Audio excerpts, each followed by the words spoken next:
Bismillahirrahmanirrahim. Assalamualaikum warahmatullahi wabarakatuh. Baik, pada kesempatan kali ini izinkan perkenalkan nama saya Anwar dari Prodi Pendidikan Agama Islam, Fakultas Agama Islam. Ya, di sini saya memenuhi tugas dari matkul Islam di Indonesia yang diampu oleh Bapak beliau Pak Maksum, ya, dengan NIM saya NIM G0002499080. Ya, pada kesempatan kali ini saya membuat video ini untuk menggantikan tugas UAS pada matkul Islam di Indonesia dengan membuat artikel. Dengan artikel saya berjudul Gagasan Politik Islam Nurcholish Madjid dan Perannya dalam Perkembangan Demokrasi di Indonesia. Ya, kemudian adapun pada abstrak, langsung saja pada abstrak, kajian ini secara khusus menelaah gagasan-gagasan politik Islam yang dikembangkan oleh Nurcholish Madjid 1939 sampai 2005. Nurcholish Madjid juga lebih dikenal dengan panggilan akrab Cak Nur, menempati posisi yang sangat istimewa dan langsa pemikiran Islam abad ke-20. Ia berhasil merumuskan sebuah kerangka berpikir yang segar dan orisinal, menjadikan Islam bukan sebagai seperangkat formal yang kaku, melainkan sebagai fondasi etis yang menopang dan menghidupkan sistem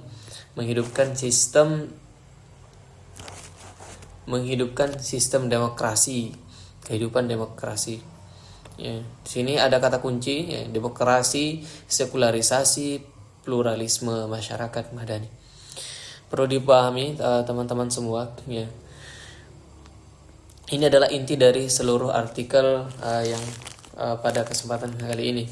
Di awal presentasi telah kami sampaikan apa yang akan dikaji. Kemudian ini adalah tesis utama artikel. Cak Nur bukan menolak Islam, tetapi justru menjadikan Islam sebagai dasar demokrasi. Inilah 3 pilar ya tadi disampaikan. Yang pertama ada peta jalan pada presentasi pada hari ini. Kemudian pada pendahuluan latar lebih dari 230 juta jiwa warga memeluk Islam dari total populasi yang mencapai sekitar 270 juta jiwa. Sejarah perjalanan bangsa Indonesia terdiri dalam merekam dengan gamblang betapa relasi antara Islam dan kekuasaan negara selalu syarat dan dinamika yang kompleks. Ketegangan mulai dari perdebatan Orde Lama dan Orde Baru hingga perumusan identitas nasional yang tergulir di era reformasi. Muncul dan berdiri tegak sosok Nurcholish Madjid yang banyak kalangan akademisi dan pengamat sebagai pemikir Muslim mempengaruhi pernah dilahirkan di bumi Indonesia abad ke-20. Yes, yeah, Islam yes, partai Islam no. Ya, itu jargon ya. Ya, kemudian adapun ya, fakta demokrasi ini penting untuk membuka presentasi kita pada pagi hari ini.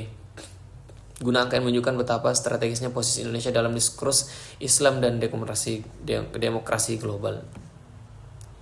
Ya, kemudian secara konsisten diharapkan pada tanggapan besar, ya. Ini masalah utama yang coba dijawab artikel ini, yaitu bagaimana tadi konflik itu ya. Nah, kemudian kutipan akademisi ini menjadi posisi Cak Nur sebagai tokoh yang layak dikaji. Sebutkan ya, bahwa sarjana internasional mengakui bahasanya yang pada Muslim paling berpengaruh, ya. Kemudian yang pada Islam yes, partai Islam no, ya, ini adalah titik paling dramatis dalam karir intelektual Cak Nur. Itu beberapa ini ya teman-teman pada di pendahuluan. Kemudian metode penelitian ini mempengaruhi pendekatan kualitatif dengan jenis studi kepustakaan. Kemudian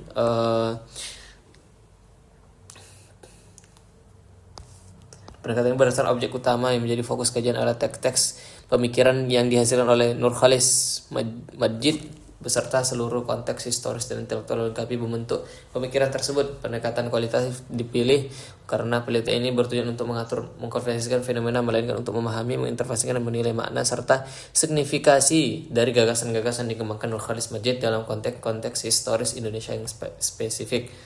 Kemudian kedua kategori yang melengkapi, kami mengambilkan dua sumber primer dan sekunder. Sumber primer adalah karya yang langsung ditulis oleh Nur Khalid Majid menjadi tumpuan utama seluruh analisis penelitian ini. Terdapat 4 buku primer menjadi pokok. Yang pertama Islam Kemodernan dan Keindonesiaan. Kemudian yang kedua Islam Doktrin dan Peradaban. Kemudian yang ketiga Islam Agama Kemanusiaan. Dan yang terakhir atau yang keempat adalah masyarakat religius. Kemudian adapun sumber data sekunder mencakup buku-buku, artikel ilmiah internasional maupun nasional, serta disertai langsung maupun tidak langsung membahas pemikiran Nur Khalid Majid dan relasi Islam demokrasi di Indonesia. Pengumpulan data dilakukan melalui teknik studi dokumentasi yang sistematis, mengumpulkan, membaca secara cermat dan mencatat sebagian informasi dari sumber-sumber pustaka berdasarkan relevansinya. Kemudian analisis ini jadi dua teknik, analisis konteks analisis dan analisis wacana critical discourse analysis. Redaksi data untuk memilih informasi relevan, penyajian data untuk memaparkan hasil secara sistematis, dan penarikan kesimpulan yang diverifikasi secara berulang. Kemudian kita masuk pada hasil dan pembahasan. Ya, tentu pada pertama adalah latar intelektual dan konteks pembentukan pemikiran Nur Khalid. Ya, Nur Khalid beliau dilahirkan pada tanggal 17 Maret 1939 di Jombang, Jawa Timur, sebuah kota yang dikenal sebagai salah satu tradisi pesantren. Kemudian ia melanjutkan perjalanan pendidikannya yaitu di Pondok Pesantren Gontor Ponorogo, sebuah pesantren yang lama dikenal sebagai pendekatan pendidikannya yang progresif dan inovatif. Kemudian melanjutkan di Yain Syarif Hidayatullah, kemudian melanjutkan doktor University of Chicago, Amerika Serikat. Ya, kemudian beliau juga mendirikan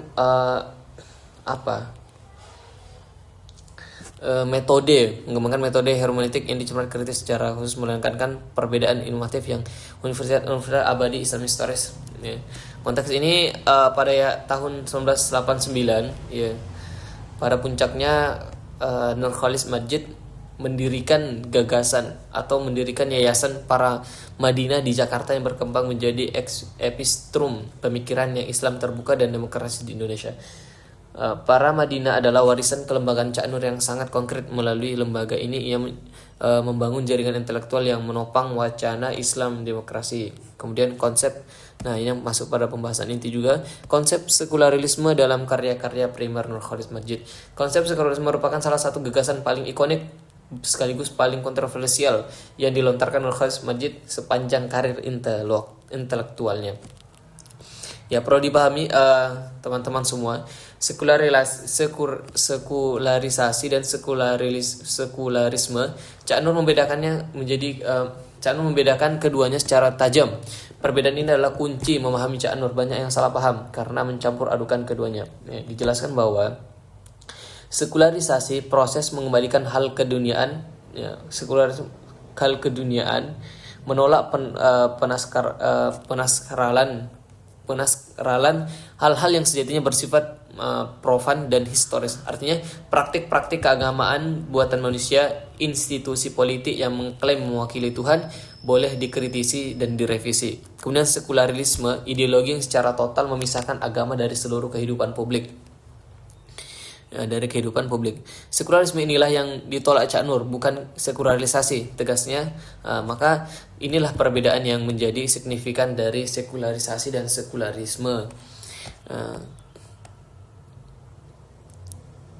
Sekularisasi adalah konsekuensi niscaya dari tauhid, hanya Allah yang bersifat mutlak dan sakral. Segala sesuatu di luar Allah bersifat relatif dan bisa dikritisi. Ya. Ia menjustifikasi sekularisme dalam Islam, ya. Cak Nur dalam Islam bukan dari luar, sampaikan. Nah, inilah terobosan teologis yang didirikannya. Kemudian ini ada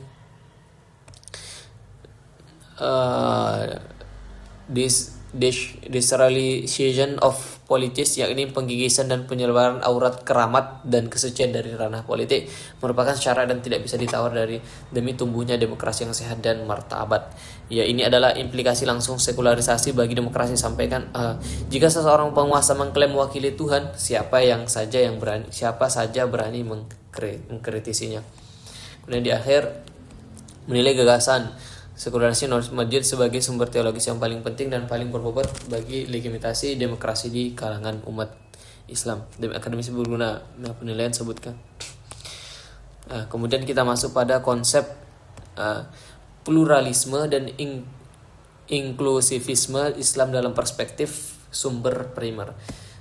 Gagasan pluralisme Cak Nur berakar dari Al-Quran, bukan dari tradisi pemikiran Barat. Jadi yang membedakan itu adalah kalau Cak Nur itu berdasarkan pada berakar pada Al-Quran, Nah, kemudian ini adalah Al-Qurannya yang menjadi beberapa ayat menjadi landasan teologis yang kuat bagi pluralisme. Diantaranya, jikalau Tuhanmu menghendaki, tentulah beriman semua orang di muka bumi seluruhnya. Dan ayat kedua yaitu ayat-ayat dalam Quran surah 10 ayat 99 dan Quran surah kelima ayat 48. Ayat ini menunjukkan Khalis Majid secara tegas menunjukkan bahwa keberagamaan masyarakat manusia bukan kesalahan atau kegagalan, melainkan merupakan bagian dari skenario yang telah ditetapkan. Mengembangkan konsep din al-hanif, agama fitrah yang bersifat universal, primordial dan menjadi titik temu yang mendasar bagi seluruh agama samawi yang ada. Apa sih itu ad-din al-hanif? Membuka ruang dialog antar agama yang tulus dan setara. Din al-hanif adalah konsep kunci untuk memahami inklusisme Cak Nur. Dia mengatakan bahwa semua agama sama, tetapi mengakui adanya titik temu yang mendasar.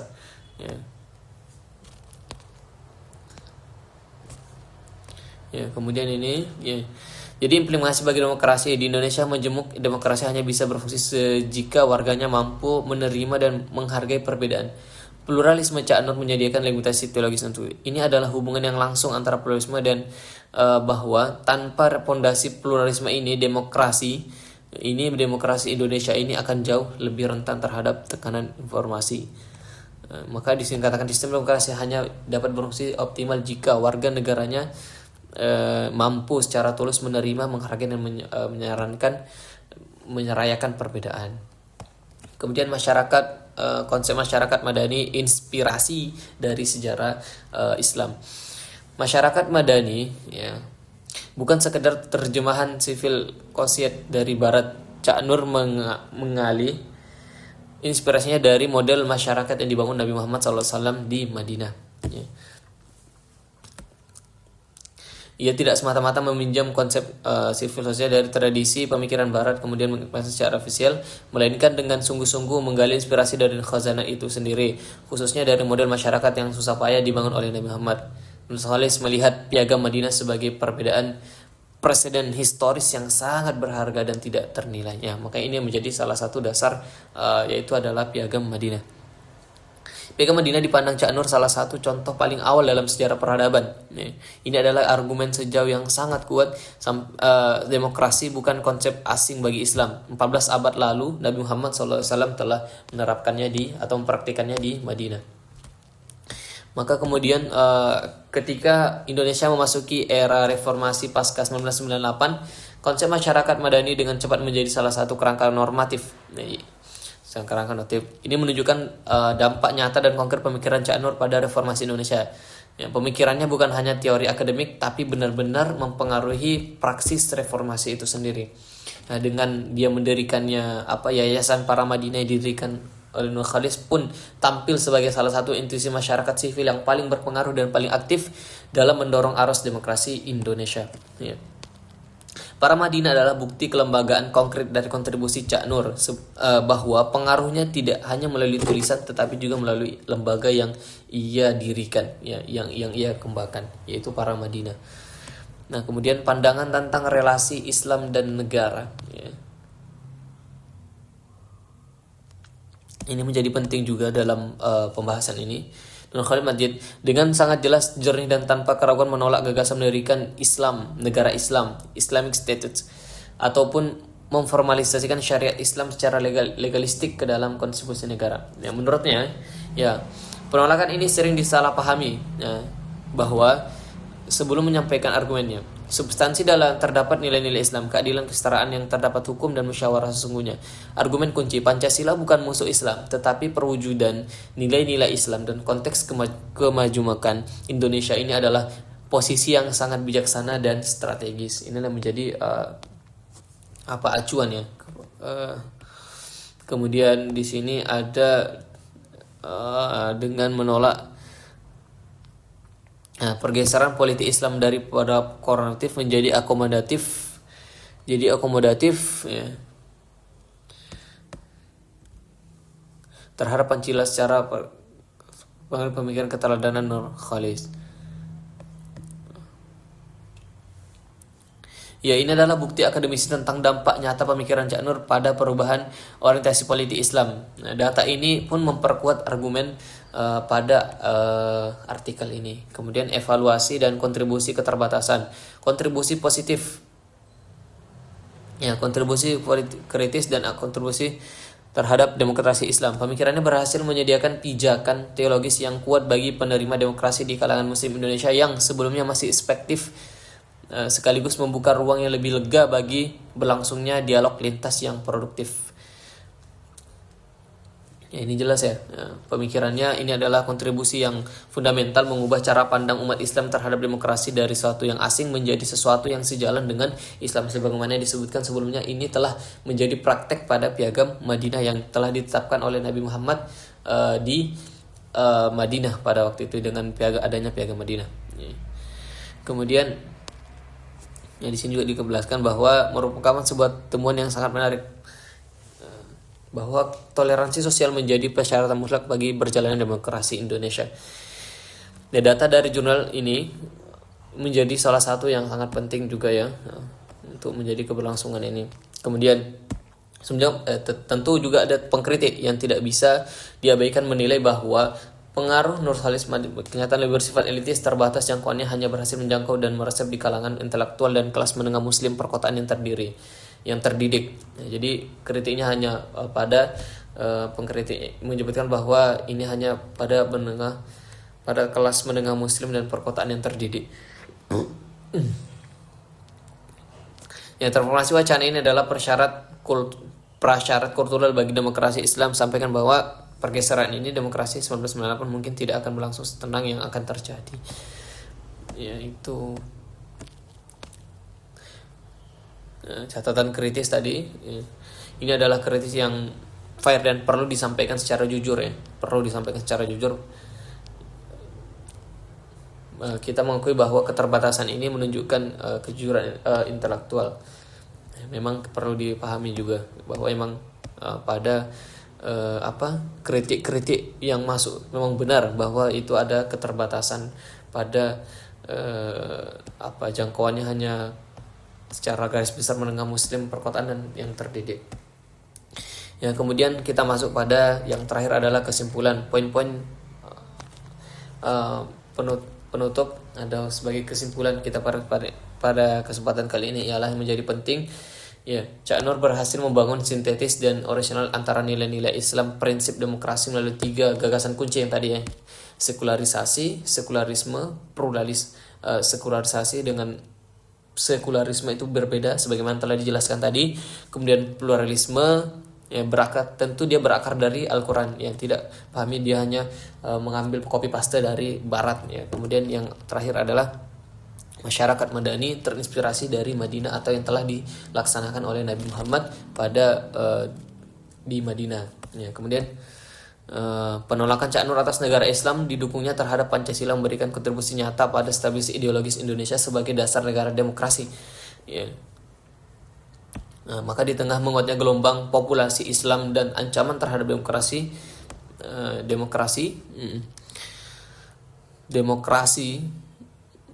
Indonesia yang plural.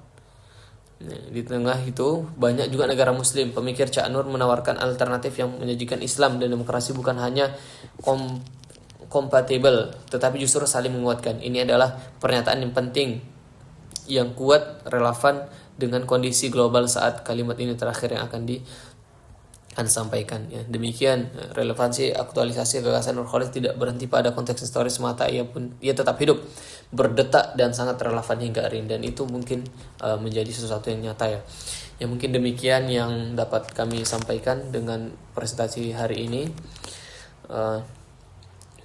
Semoga apa yang kami sampaikan bisa bermanfaat bagi diri pribadi dan juga orang di sekitar dan semua orang ya. Demikian artikel dengan tema gagasan politik Islam Nurkhalis, Masjid dan perannya dalam perkembangan demokrasi di Indonesia. Saya akhirul kalam. Assalamualaikum warahmatullahi wabarakatuh.